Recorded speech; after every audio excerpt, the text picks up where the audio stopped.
The four of us are going to be hosting and facilitating our conversation tonight. So let me begin by saying, first of all, that we will not be recording this session tonight. This is an open session where people are really going to be able to share their thoughts and feelings and not worry about someone misquoting them or using their words in ways they didn't intend them to be used. This is really an opportunity to both be able to say what you'd like to be able to say, as well as to listen to what other people are saying that maybe you never really wanted to listen to, but this is the chance to actually do it. There was a lot of really positive energy last time, and let me kind of talk through that a little bit. So this is the word cloud that came up after our session last Thursday with the panelists on the recreational uses. And what comes out of this are a couple things. First, that there is a great deal of positive energy that people feel that they're hopeful, they're feeling interested, they're impressed that we do have a sense of gathering together to sort of address some of these complex issues. Also, there is some frustration still, and that's important that we surface that. It's important that we know that there are differences in what people value. There are differences in what people are interested in.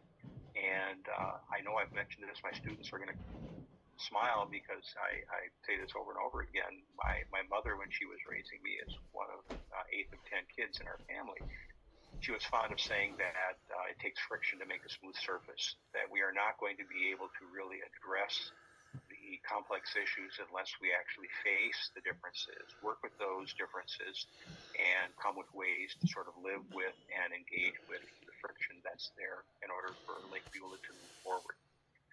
So the goal of the conversation today is not to solve any of the problems that we have. Okay?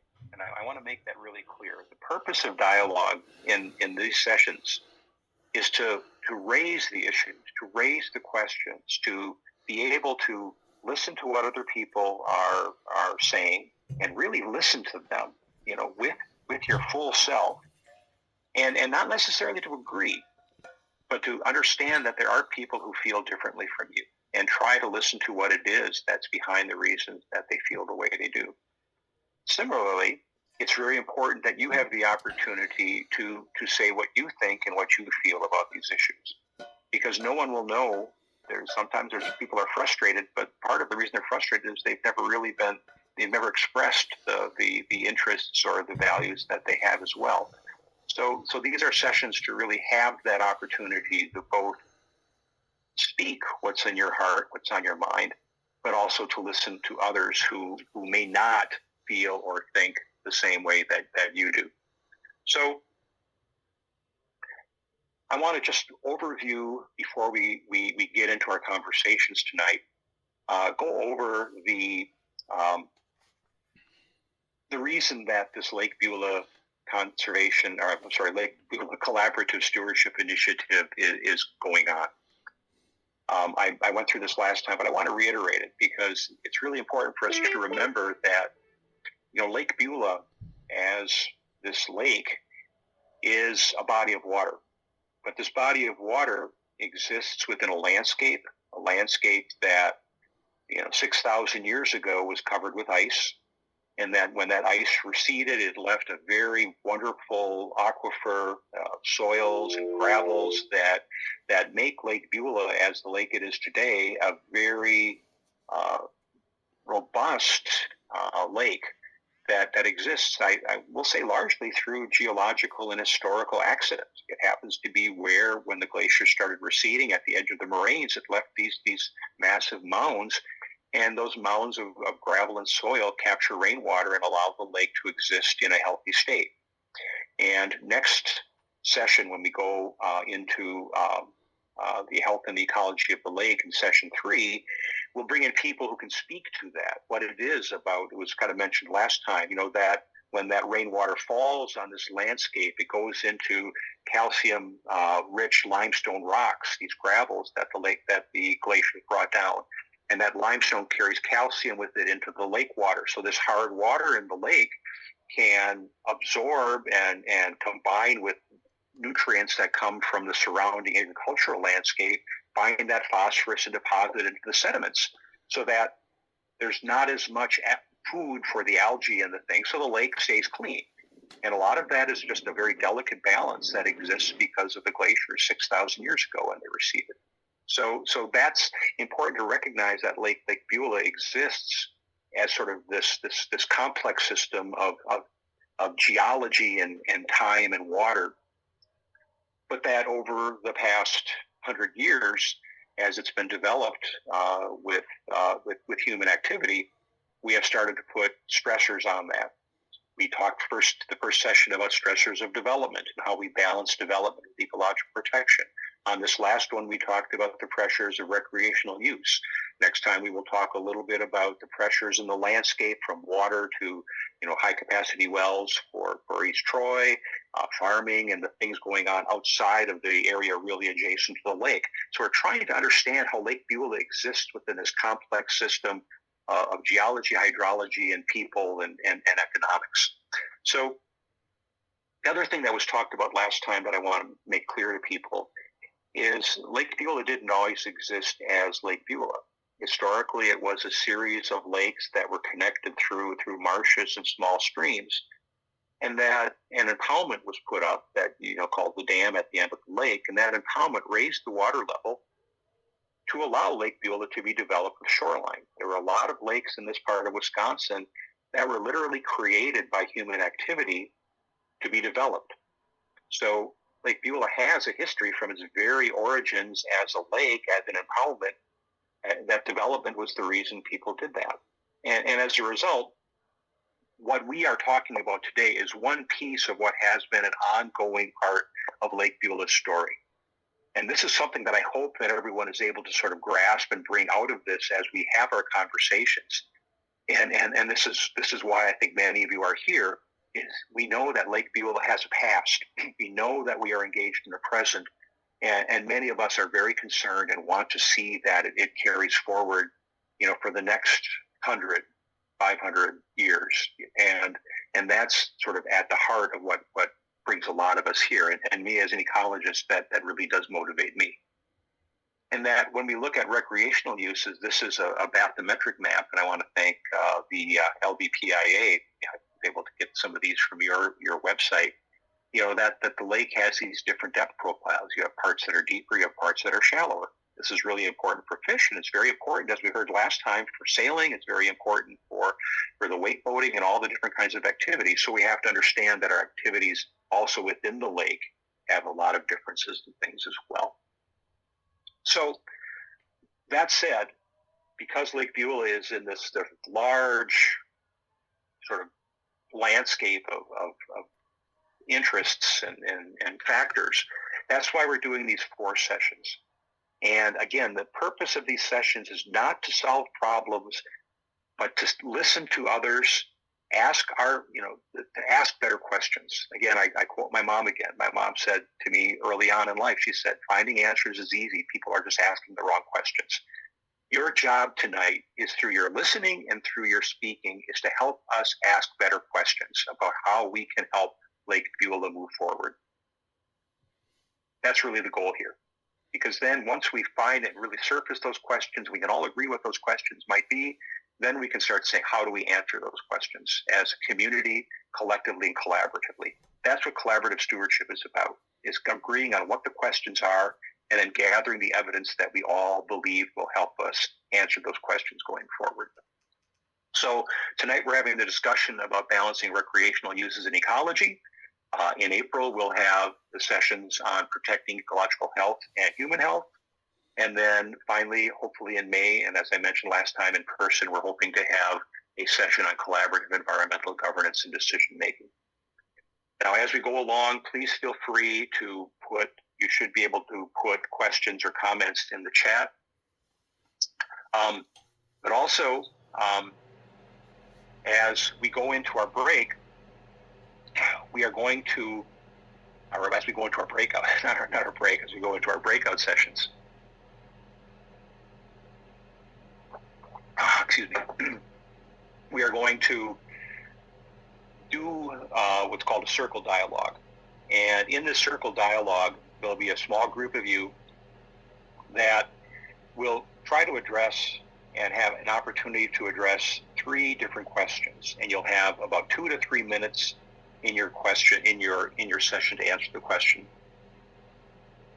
The first is introduce yourself to the people there.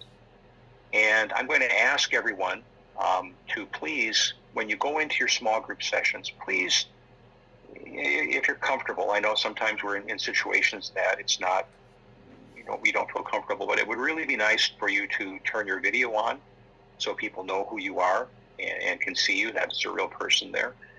Introduce yourself, where you're from, and just a quick story about what motivated you to be here. Why are you here on this Tuesday night? Take time out of your life to participate in this conversation. The second round that you'll go through is you will basically say, what's one thing, either from the session last Thursday that you watched live or that you listened to on the video recording, what's one thing that was talked about, just one thing that stuck with you, that you had in your mind, that from the panel presentation that you're still wondering about, or you're pondering, or have a question over, that either it may not have been addressed, or things that was addressed, and then ideas that you have, and share that with your group. And then finally, based upon what you heard so far, excuse my spelling, so far, either tonight or last time or the other sessions, what role can you imagine for yourself to play in moving this forward? We are all agents, we are all part of this, and we're really hoping that we can begin, through the questions we're asking and the ideas that we raise, really begin to get the wheels rolling, so that when we get to that final session on governance, that we can start addressing what are some things that we can do collectively to address the problems going forward. So I'm going to take a break here, and I'm going to ask Laura, if you would please, Laura, my colleague here, talk a little bit about the circle dialogues, the process that we use, and the agreements that you must agree to before you move into your breakout room. So, Laura, are you good to take it away? Absolutely. Thanks, Tim. So as Tim mentioned, these are a set of agreements that we all agree to. And part of the purpose of these is sort of setting some guardrails around our conversations, with the hope and intent that this creates a place where, because of these agreements, we can trust each other in a different way, or we are able to create a somewhat sense of safety, an ability to have honest conversations, and trust that others will be also respecting these same agreements. Let me just talk briefly through them, and we'll also invite, if you have questions or if you have things that you think should be added, we'd welcome those as well. So first off is we will listen to one another. As Tim mentioned, that's really one of the goals for this evening. And I think to expand on that is I'll invite you to listen to understand. A lot of times in our daily conversations, we listen and are ready with our response, or we're just waiting. We're just waiting for that person to finish talking so we can get our response in. The goal of circle dialogue is really to create a structured space for us to let go of that need to respond immediately and just listen for the sake of listening for the sake of understanding. So I'm going to invite you to, when you feel that instinct or you have that response come up, I'm going to invite you to write it down, hold on to it.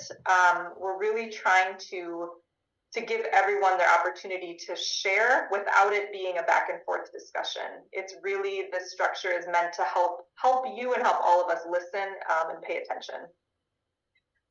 So we will focus on sharing from our own experience.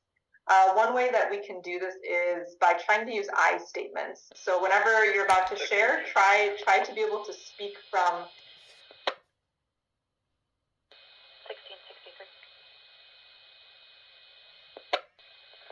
That fax member came over. If you still have that paperwork, I'll just swing up there and pick it up from you. helps us avoid making generalizations about other people or other groups. So we're going to speak for ourselves from our own experiences. We're going to make space. That's what your facilitators are going to help us do as well. So our facilitators are going to keep us to about the 2 to 3 minute mark, and we're going to take turns. And it might feel a little bit structured or more rigid than just a regular conversation, but it's really meant to help create that space for everyone to have a say. Of course, you're welcome to pass, or we can circle back to you if you'd like to share at another point. We're going to try to be really considerate of the words that we're using and understanding that people are coming from different experiences, different backgrounds, different points of view, and just paying attention to the ways that our words can impact others.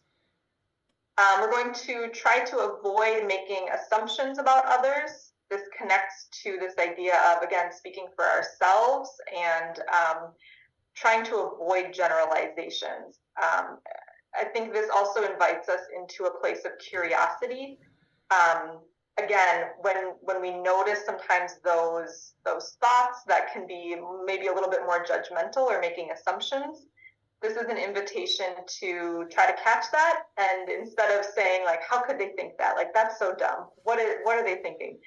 To instead invite us into like, I wonder what makes them think that way, or I wonder what experience led them to that point of view. So really trying to bring in a spirit of curiosity. This connects with respecting the diversity of our individual paths and journeys, knowing that a lot of our views of the world come from these individual paths and journeys. And then lastly, we will hold shared personal and identifying information in confidence.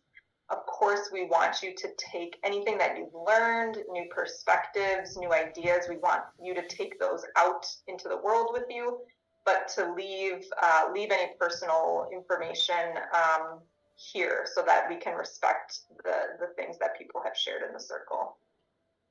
So any other additions from my other facilitators or Tim, or any other questions from our participants?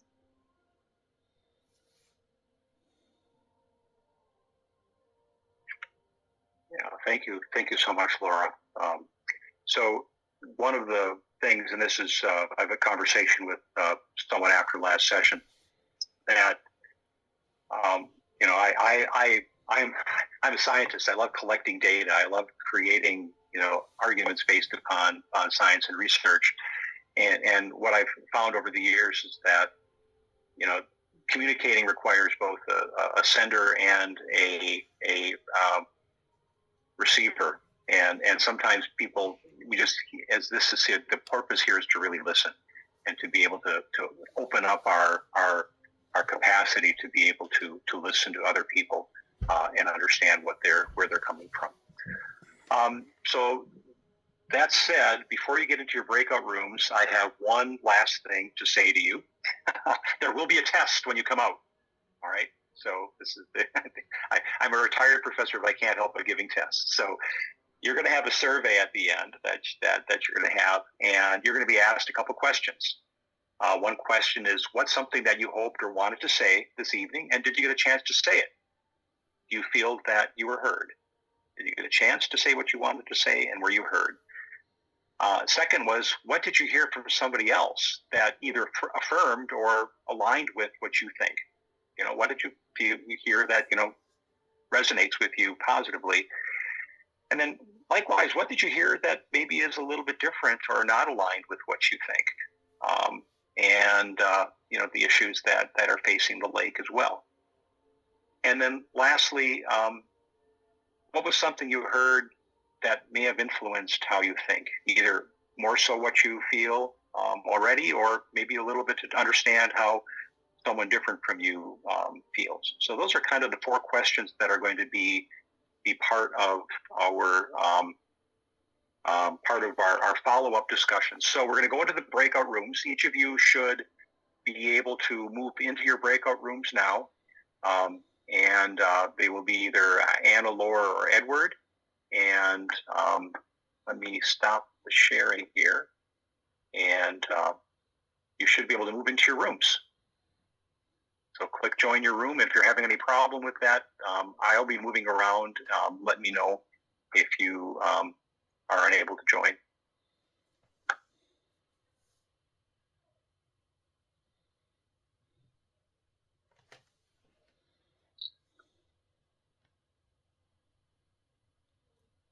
So Richard, hi John.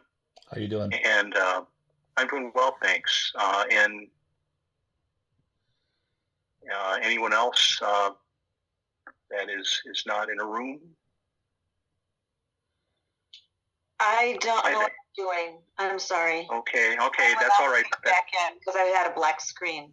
Okay, so what I'm going to do, I just see P. Bruce, so I'll just call you Bruce. I'm Pat. Hi, Pat. So let me assign you, Pat. I'm going to put you in with Anna. So right to Anna. There you go. Now you should be getting a little thing that you click on. Join. John. Yeah, hit join. Join. Okay. Hi, Jane. Are you seeing anything that you can click in to get into a room? Oh, you're muted, Jane, so I can't hear you. Hey, thank you, Tim. I thought I clicked it. I was in the room momentarily and then I got bounced out, or maybe I bounced myself. Well, it's easy to do. I've done that a little bit. So let me see where you are. Thank you. Jane.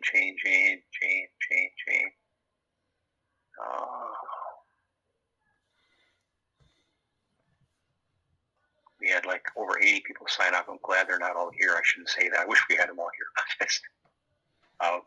We had some challenges with the board here tonight, so I don't see Jane. So let me see. You are assigned.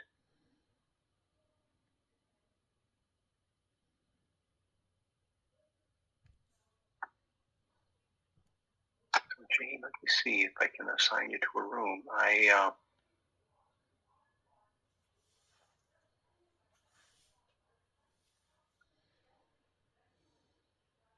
Jane, I'm having a hard time seeing. Do you see me on there or no? No, I don't, and that's my challenge at the moment here. Okay. So what I'm going to try to do is, did you say you left and then you went back? You went Exactly. in. Oh, here we go. I found you, Jane. Okay. I'm going to try to move you to a different. I'm going to move you to. Thank you. I'm going to move you to Anna. Let's see if we can get in join. there. I'm going. Thank you. Okay. All right, John, have you been able to get into where you need to go? I think I am. I'm working off of a cell phone because I don't have a computer or tablet with me. Oh, okay. No, yeah, you're. This might be a challenge. So I think what we might do Can you place me? We have John, Paul, and Richard. Richard's also on an iPhone. Hi, Paul. Paul, I'm going to try to see where you are supposed to. I'm going to put you in with Edward, Paul. So you're going to see you have to join in the room, and then Edward, you'll join in with 6 other people. Okay. Thank you. All right.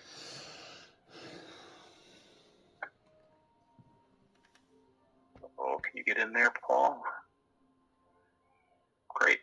So, hi, Richard. You're also on an iPhone, so I'm assuming you don't have video either. You're just calling in. You're muted right now, so I can't hear you.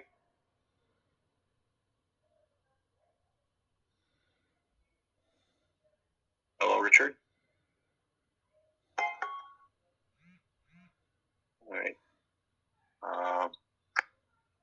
I'm guessing, Richard, that you can't hear me. All right. So, John, I'm going to try one more time to get you in. Okay. To and see if you can look at your phone. See if you can. It's going to say it's going to ask you to join room 5. There's nobody in room 5, but if you can get into room 5, I'll join you in there, and then we'll move you to a different room. So let's see if this works. Okay. Okay. So now you should say something. Yep, I joined.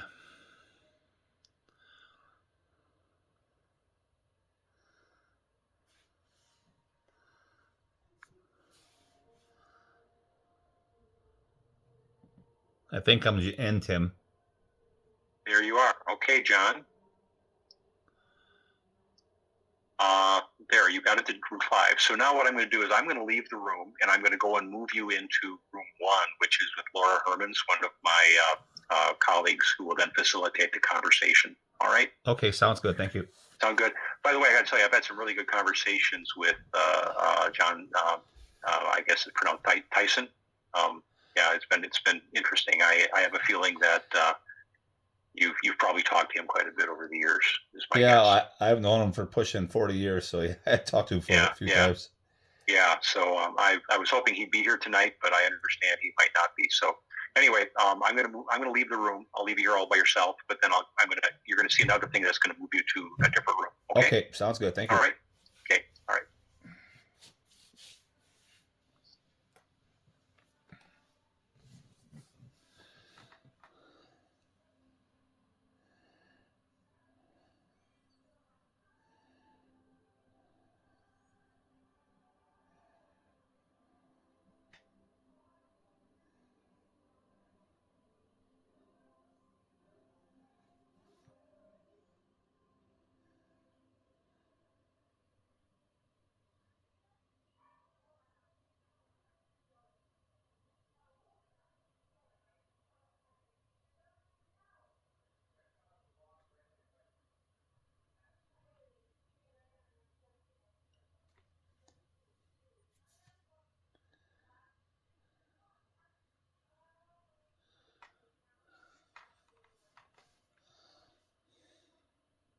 And I'm concerned because the stresses on the lake are really somewhat overwhelming, and I'm not sure how that can be addressed with so many people wanting to use it.